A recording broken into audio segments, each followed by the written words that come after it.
I create huge artwork that will disappear, and I love this concept that maybe I can let traces in memories but not on the planet. Hello and welcome to Qatar 365 with me, Laila Humaira. On this episode, we take you around the country's popular yearly festivals. It's a chance for people of all ages together to spend some quality time together. But first, I'm here at Hotel Park, the site of the biggest ever edition of the Qatar International Food Festival. And this year, it's back with some exciting new features. Let's go find them. These fireworks kept visitors and foodies entertained for 10 straight days, decorating the night sky for everyone to enjoy the colorful display in the sky and bursts of different flavors on their palates. Over 100 stalls, nearly 30 international restaurants and cafes, a special kids zone, and an eating competition. It's the most dynamic edition of the food festival yet, but that's not all. A new addition to the festival lineup is the Michelin Village. With the launch of the Michelin Guide Qatar last December, here you can find a few Michelin-starred restaurants from all over the world, like the 2 Michelin-starred Aramburu all the way from Argentina. So if you've ever wondered what it's like to taste Michelin-recognized cuisine, this is the place. Nosotros trajimos 3 platos. Uno que es muy local de allá, le decimos humita, que tiene una raíz, que tiene mucha base de choclo, de maíz. Y después tenemos la carne típica argentina. Hemos traído un pedazo de carne jugoso con una salsa clásica de allá que se llama chimichurri. Aramburu is the first Argentine chef to be awarded 2 Michelin stars. He also made the list of the best chefs, top 100 chefs in the world in 2023. While Aramburu is more used to serving up 18-course menus, he's happy to offer a taste of his award-winning dishes in Qatar. Bueno, primera vez en Qatar, en Doha, en este maravilloso y único festival. La verdad que se ve la vibra de la gente, es muy buena, la gente es súper amigable, el ambiente es único y muy feliz de participar en la villa de Michelin. Creo que el plato es algo, pero me parece que el contexto global y el espíritu de la fiesta del festival que se está haciendo es lo más importante. Just next door is the 1 Michelin-starred Araya. The restaurant is located in Singapore, but its roots also trace back to South America, where Chef Francisco Araya says the classic empanada is the best sampler. So what we're doing is a bit more casual street food kind of thing that we do in Chile. So we have a classic empanada made with the beef. On top there's a sauce called pebre, which helps to add acidity in the empanada. Empanada is just wonderful. Empanada is just this little pocket of love that you must try. Outside the Michelin Village are at least 5 other zones with endless dining options, including Global Bites, featuring international restaurants and eateries. Visitors can get a taste of delicacies from all over the world, from trendy tenders of Miami's soul-fried chicken to the diverse offerings of Africana from the UK. Africana is an African-inspired restaurant, so we have a lot of flavours from different parts of Africa, from South Africa all the way up to kind of North Africa. Different dishes with different spices, different flavours, very diverse continent. My favourite item is the curry goat.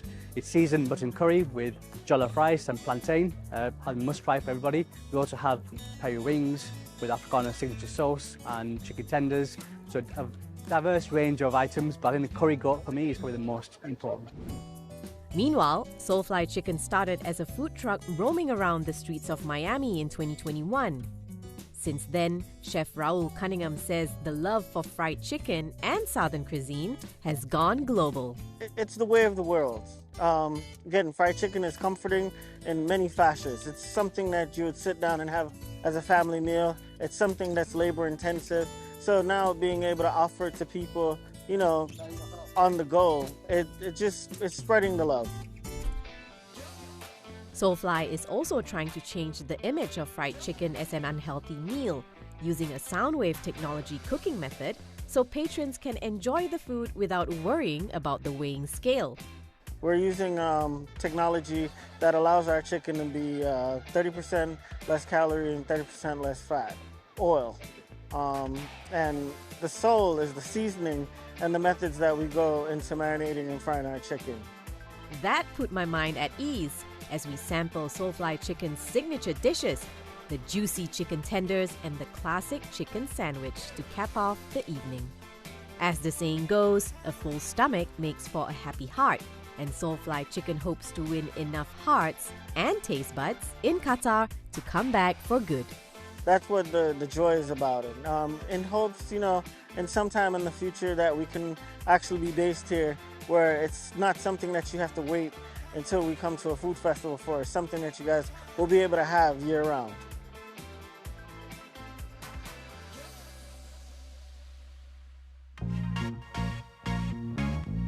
From food that tantalizes the taste buds to another feast for the senses, the Qatar Kite Festival.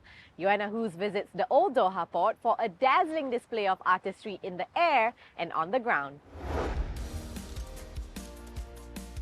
From animals to floating dhow boats and even cartoon characters, Qatar's Kite Festival is a celebration of creativity and culture, dozens of meters up in the sky. More than 60 professional kite flyers from over 20 countries have traveled to Qatar, ready to loosen their strings and hopefully fly high.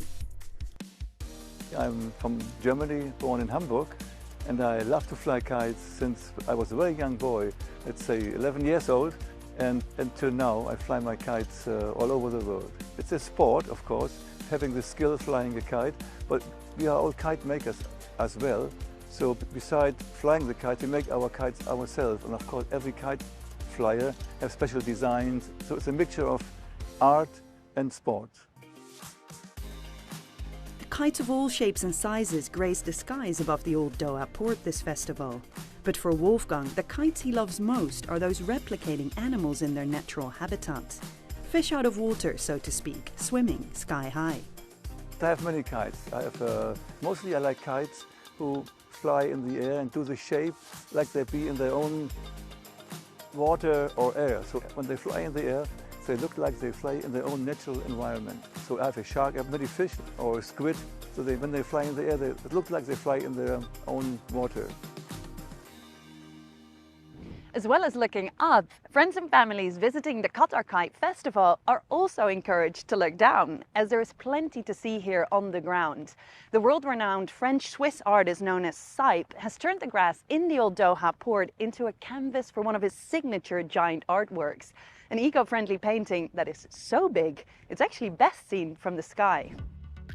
If I need to define myself as an artist, I would say that I make a bridge between land art and street art. I'm known to paint huge eco-friendly painting directly on nature. So that means that the painting is ephemeral, and the materials that I use is very easy. It's like wood, charcoal and chalk, and a casein, which is a protein of milk that will make a natural glue to fit the paint directly on the grass. Sype's art can last for days or months, depending on the natural surface he paints on. In addition to Old Doha Port, he was also invited to spray the sands of Sea Line, the Kite Festival's second location. But whether it's the desert or the city, his art always has a special meaning. I try to spread messages of hope, of peace, of the different things that I have in mind all around the world. This is my idea. And in the desert, I create two hands that create an origami camel. And for me, that it was like the travel of the caravan in the dunes. It was the beginning of a long travel towards our dream, for example. So for me, that matched with the spirit of the desert. And here, these two hands that will create an origami bird that's flying around the other kite. The bird could be like, the peace bird as well. With the stunning eco-friendly art below visitors' feet and the colorful wind-fueled displays above their heads, organizers say that in addition to fun, the Kite Festival is all about sustainability. All our festivals, we try to go with clean power. I don't think you can get cleaner than this. It's pure air that is lifting these kites. And even the art that the world-renowned artist Sype has done both in Sea Line and here is using biodegradable material, and it's fantastic. It's nice, appealing to the eye, and also eco-friendly. Especially this old port, it's amazing. We have the wind coming from the sea towards the shore every year, so this is perfect. The wind is not turbulent. And the place here, if you see down the lawn, it's green and it's soft, so we can fly our kites. We are temporary guests on our planet, and it belongs to us to know what we will let as humans being traces on Earth, you know. So for me, this is something that I always think. I create huge artwork that will disappear. Hopefully people will keep it in memories, you know, but I will let traces on nature. And I love this concept that maybe I can let traces in memories but not on the planet. Saip's painting and the colourful kites greet visitors flying into Hamad International Airport before they even touch down. So whether it's art viewed from the sky or art floating in the sky, the Qatar Kite Festival appeals to the senses from every perspective. This is our third edition of Visit Qatar Kite Festival. It's unique because it's a family-friendly atmosphere. People come, and as you can see, they are enjoying themselves. Young children to senior adults. So it's for everyone. Beautiful colors in the sky and beautiful kites. I think a picture is more than 1,000 words, and that is what we are seeing. Every day goes by, our visitors are increasing. So there is a steady growth until the last day of the festival. And this is what's keeping us going. From eating our hearts out and sampling some of the best street food from around the world to flying high with wacky kites of all shapes and sizes, we hope you've enjoyed this episode, but that's all the time we have for now. For more, check out euronews.com and connect with us through our hashtag. Thanks for watching, and we'll see you next time on Qatar 365.